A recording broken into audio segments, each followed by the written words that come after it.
안녕하세요. 언어와 매체 수강생 여러분. 저는 올해 여러분과 언어와 매체 수업을 같이 진행할 이원재 선생님입니다. 여러분들 교재 104페이지를 펴보세요.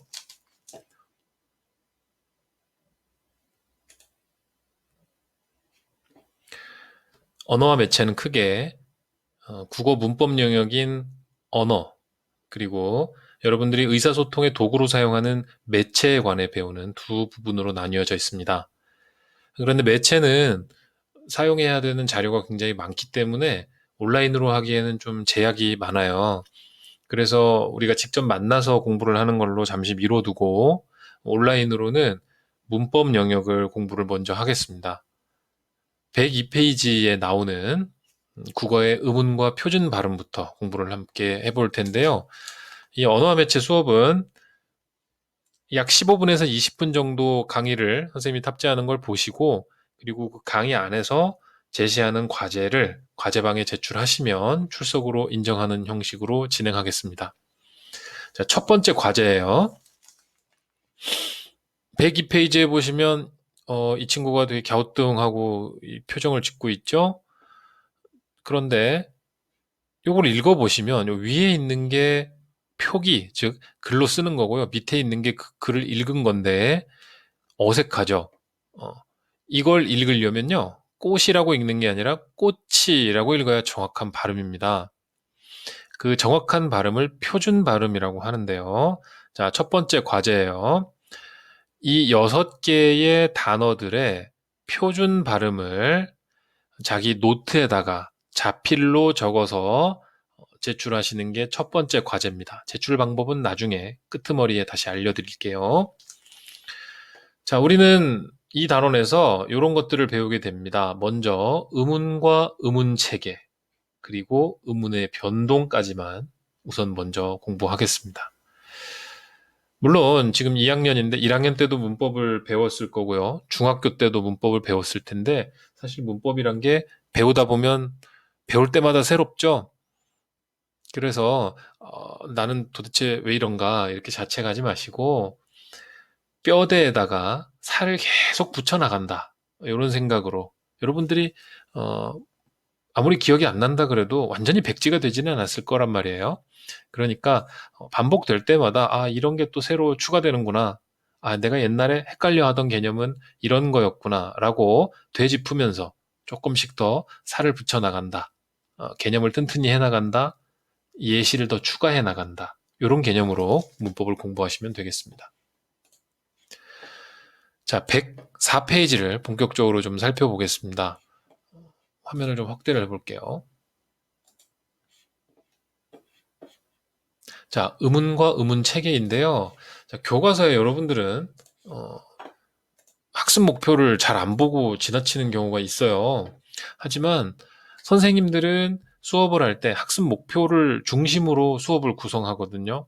그럼 거꾸로 얘기하면 학습 목표가 이 단원에서 가장 강조하고자 하는 것이고, 학습 목표를 모르면 공부 아무리 열심히 해도 방향을 좀 잘못 잡은 거다. 이렇게 생각할 수 있습니다. 일단 이 단원의 학습 목표는 첫 번째 의문의 개념을 아는 것, 그 다음 의문 체계의 특징을 아는 것, 설명할 수 있다라는 건 안다라는 거예요. 그 다음에 실제 국어 생활에서 그 의문이 활용되는 양상. 자, 요거는 수행평가를 할 거예요. 실제 국어 생활 속에서 단어를 뽑고 그 단어에서 어떻게 의문 변동이 일어나는가, 이런 것들을 수행평가를 통해서 알아볼 예정입니다. 자, 그럼 같이 교과서에다가 표시를 좀 하면서 같이 수업을 진행해 볼게요. 자, 의문이라는 말의 개념이 먼저 나옵니다.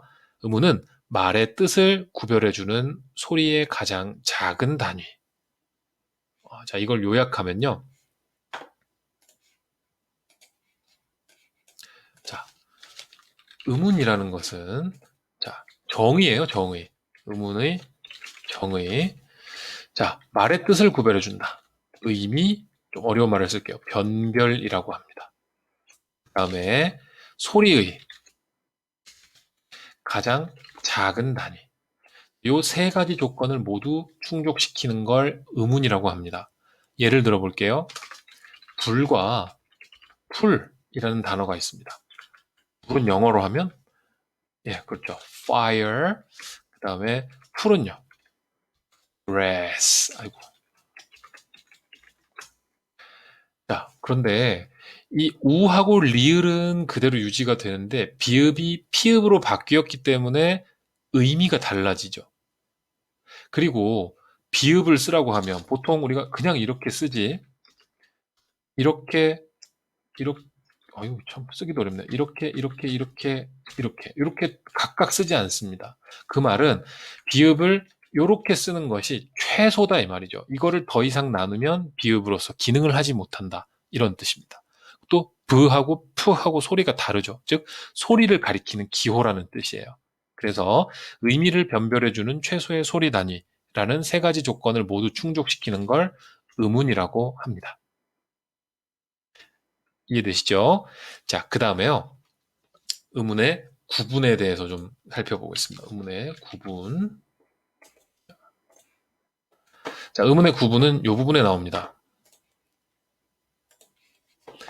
소리마디의 경계를 나눌 수 있는 분절 의문, 그 다음에 소리마디의 경계를 나눌 수 없는 비분절 의문으로 나뉜다.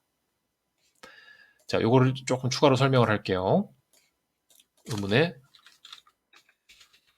구분. 의문은 뭐랑 나누어진다고요? 분절 의문하고 비분절 의문으로 나뉜다. 그럼 분절 의문은 뭐가 있느냐? 지금은 또 배울 텐데요. 분절 의문은 자음, 모음, 반모음이 있다. 외울 필요는 없지만 외우면 도움 될 거예요. 자, 비분절 의문은요. 표준어에서는 물론 여러 가지가 있지만 표준어에서는 소리의 길이, 즉 장단만 비분절 의문으로 인정을 하고 고저라든지 혹은 강약 같은 것들도 물론 있지만 정식 비분절 의문으로 인정해 주진 않습니다. 이게 무슨 뜻이냐면요. 분절은 탁탁 나눠진다는 뜻이에요. 자, 좀 전에 살펴봤던 불, 세 부분으로 나누어 보실래요? 비읍하고 우하고 리을로 나누겠죠? 여러분들이 직관적으로 딱 보기에도 세 부분으로 나뉘어집니다. 자, 그런데요. 자, 이런 걸 비교해 볼게요. 자, 눈, 영어로 하면 eye. 요거 하고요. 눈인데요. 이걸 영어로 하면 snow. 이걸 발음할 때요. snow가 긴 소리예요. 우리말에서는. 자, 눈을 감아봐. 이건 짧게 얘기하는 거고요. 야, 하늘에서 눈이 온다. 이러면 조금 더 길게 발음한 거예요. 자, 그러면 선생님이 앞에 눈인지 뒤에 눈인지 둘 중에 하나를 발음해 볼 테니까 몇 번째 건지 맞춰보세요. 눈. 두 번째 거 같죠? 근데 저는 첫 번째 걸 발음한 거거든요. 자, 왜 이런 얘기를 하느냐? 이 비분절 의문이라는 것은 정확하게 어디까지가 짧은 거고 어디까지가 긴 건지 정확하게 선을 그을 수가 없어요. 그래서 이걸 쉽게 나누어지지 않는다. 그래서 비분절 의문이라고 부르는 거예요. 비가 아니라는 뜻이잖아요. 자, 하지만 이런 것들이 뭐 시험 문제에 그렇게 비중이 크거나 그러진 않습니다. 학년이 올라갈수록 중요한 것은 결국 이 분절 의문, 즉 자음과 모음의 특성을 아는 것, 그리고 반모음의 특성을 아는 것. 이게 개수는 반모음이 제일 적은데요. 참고로 알려드릴게요. 우리말 자음은 몇 개? 몇 개일까요? 네, 19개가 있고요. 모음은 21개가 있습니다. 근데 반모음은 2개밖에 없어요. 근데도 비중은 비슷하게 나옵니다. 3학년 때 모의고사라든지 수능이라든지 보면 그 의문의 특징을 살펴볼 때 반모음의 특징을 꼭 묻는 문제가 출제가 되고 있거든요. 그래서 이번 단원에서도 여러분들은 반모음의 특징을 좀 잘 알았으면 좋겠습니다. 자, 이제 본격적으로 분절 의문의 종류와 특징에 대해서 살펴보겠습니다.